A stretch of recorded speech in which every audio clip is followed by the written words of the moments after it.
Today I'm making delicious dream bars.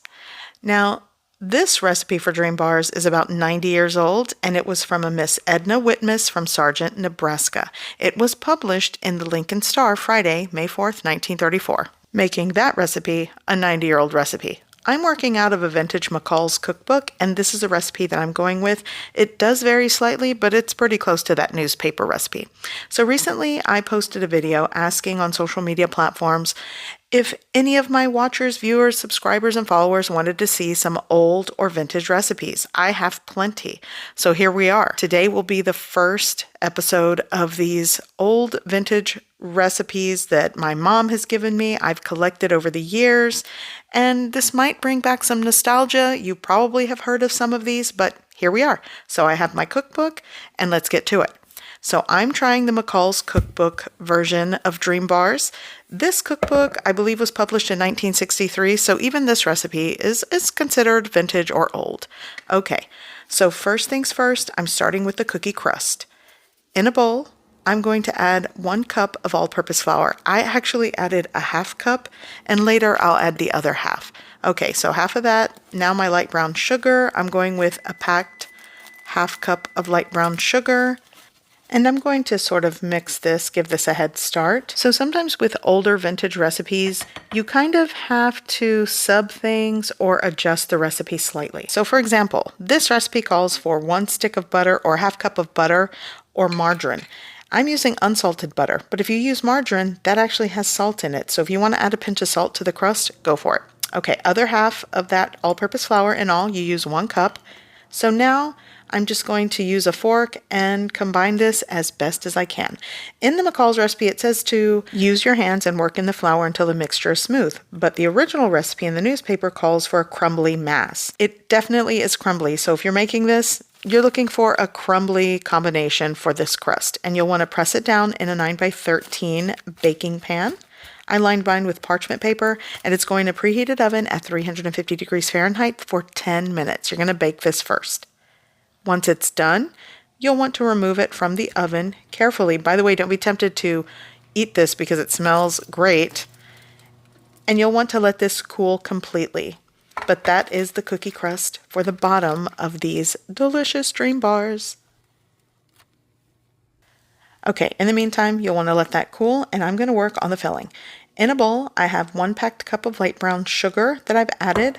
To that, I'm going to add 2 large eggs.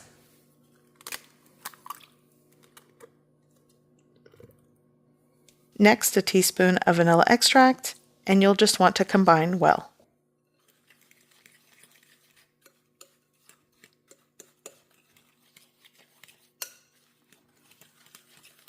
So now I'm going to sift 3 tablespoons of all-purpose flour, and I'm just putting this in this wire mesh, like little sift strainer.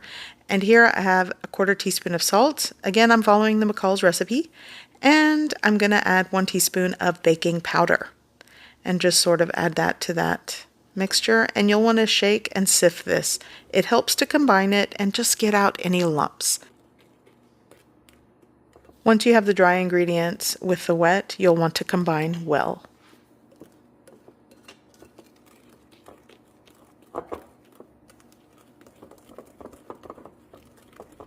Next, you'll want to add 1 cup of chopped pecans or walnuts, or use both. 1 cup.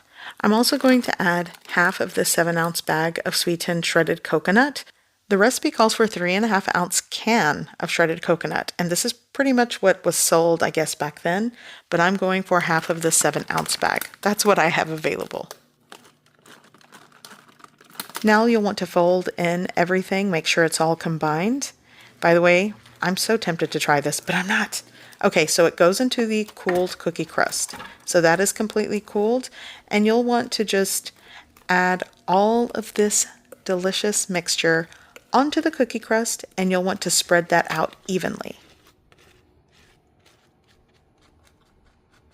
So you'll bake this in a preheated oven at 350 degrees Fahrenheit for about 20 to 25 minutes.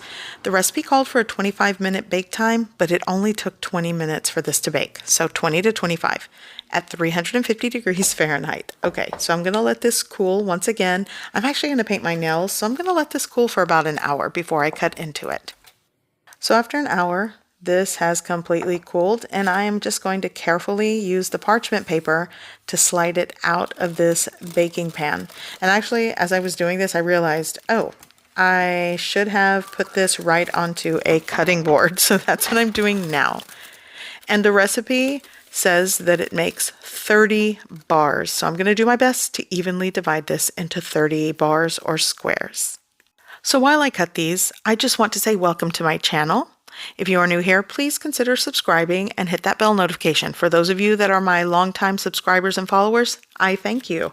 And look at this. These look amazing. So if you have any other vintage recipes that you're sort of looking for, or you want to just see other recipes from the cookbooks I have, like I said, hit that notification because I will be doing a little series probably for the next couple of weeks. But look at these. Amazing. They are crispy on the outside and chewy in the center. So good. So I hope you give this recipe a try. I hope you like it, and thanks for watching.